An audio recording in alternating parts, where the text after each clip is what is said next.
ಬರುವುದಿತ್ತಲ್ಲ, ಆಗ ಓಡಿ ಹೋಗುತ್ತಲ್ಲ. ಯಾರು ಆವಾಗ ಯಾಕೆ ಮಾಡಿಲ್ಲ? ಅದು ಆಗ್ಲಿಲ್ಲಪ್ಪ. ಅದು ಹಾಗೆ ಅದು ಆವಾಗಲೂ ಆಗಲ್ಲ, ಇವರು ಈಗ ಆಗುತ್ತಿತ್ತು. ಆದ್ರಿಂದ ನಿನ್ನ ಹಾರಾಟ ಶುರುವಾಯ್ತು. ಅಣ್ಣ ತಂಗಿ ಏನಿದೆ? ಹೆಣ್ಣಾಗಿರುವಂತ ನನ್ನ ಕೈಯಿಂದ ಅವನನ್ನ ಕೊಲ್ಲಿಸಿದೆ. ಯಾವುದು ನಿನಗೆ ಅಸಾಧ್ಯವಾಗ್ತಿಲ್ಲ, ಆದ್ರೆ ಇಂಥ ಕೆಲಸವನ್ನ ಯಾಕೆ ಮಾಡಿಸಿದೆ? ಓ ತಂಗಿ, ಅವನು ನಾನೇ ಕೊಲ್ಲಬಹುದಿತ್ತು, ನಾನು ಕೊಂದೆ ಅಂತಾವೆ ಮತ್ತೆ ಮರು ಜನ್ಮ ಆಗ್ತದೆ ಎನ್ನುವ ಕಾರಣಕ್ಕಾಗಿ ನಿನ್ನಿಂದಲೇ ಕೊಲಿಸಿದ್ದು ನಾನು. ಹೆಣ್ಣಿನಿಂದ ಸತ್ತ ಅಂತಾದ್ರೆ ಮತ್ತೆ ಪುನರ್ಜನ್ಮ ಇಲ್ಲ ಎನ್ನುವುದು ಕೈಲಿನಿಂದ ಕೊಲಿಸಿದವ ನಾನು. ಹಾಗಾದ್ರೆ ಸುಮುಹೂರ್ತ ಹತ್ತಿರ ಬಂದಿ.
ಅಲ್ಲಿಂದ ಸರ್ವಾತ್ಮ ನಮಸ್ಕಾರ ಅಂತ ಹೇಳ.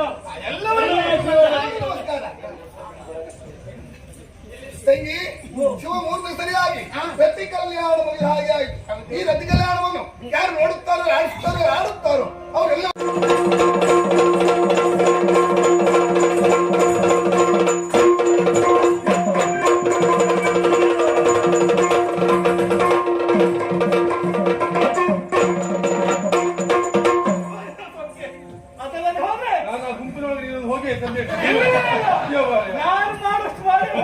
ನಮ್ದು ನಿಮ್ದು ಸಮಾನ ಜಾಗ. ಆ ಕಡೆಯಲ್ಲಿ ನೀನು ಮೊದಲು ಮಗ, ಈ ಕಡೆಯಲ್ಲಿ ನಾನು ಮೊದಲು. ನಮ್ಮಿಬ್ಬರನ್ನು ಕೊನೆಗೆ ಹಾಕಿದ್ದೇಳು. ಯಾರಿಗೆ ಆಗ್ತದೆ ಅನ್ನೋದು ಪ್ರಮುಖವಾದದ್ದು. ಮದುವೆ ಆಗ್ಬೇಕಾದವ ನಾನು, ನನ್ನ ಹೆಣ್ಣನ್ನು ಬಿಟ್ಟು ಹೋದ ಹಾಗೆ ಮದುವೆ ಹುಚ್ಚು ಬಿಡ್ತೇನೆ.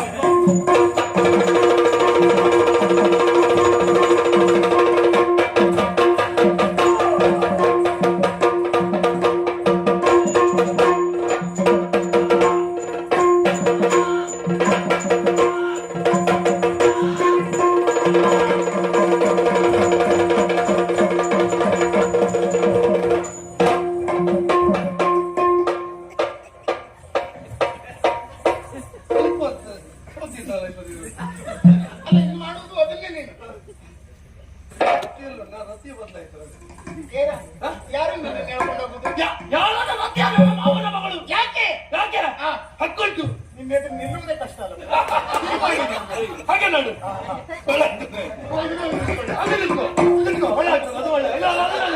ನಿಂಗೆ ಹೇಗೆ ಬೇಕು ಎಂತ ಮುನ್ಸಟ್ಟದಲ್ಲ ಮಾಡಿ. ಏನು ಬೇಸರ ಇಲ್ಲ ನನಗೆ. ಅಲ್ಲ, ಬೇಸರ ಆಗುವುದು ನಿನ್ನ ಸ್ಥಿತಿಯ ಬಗ್ಗೆ. ಈಗ ನನಗೆ ಬೇಸರ ಆಗುವುದು ಸ್ಥಿತಿ ಬಗ್ಗೆ ನಿನಗಲ್ಲ, ನನಗೆ ಬೇಸರ ಆಗ್ತದೆ. ಅಲ್ಲ, ನಿನ್ನ ಅವಸ್ಥೆ ನೋಡಿ ನನಗೆ ಅರ್ಥ ಆಗಿಯೇ ಬಂದಿತ್ತು. ಹೌದಾ? ಈಗ ನೀನು ಅಡ್ಡ ಇರ್ತೈತೆ. ಯಾರು? ನಾನು ಶ್ರೀಕೃಷ್ಣನ ತಂಗಿ ದ್ರೌಪದಿ. ಏ ದೇವ್ರೆ, ದ್ರೌಪದಿ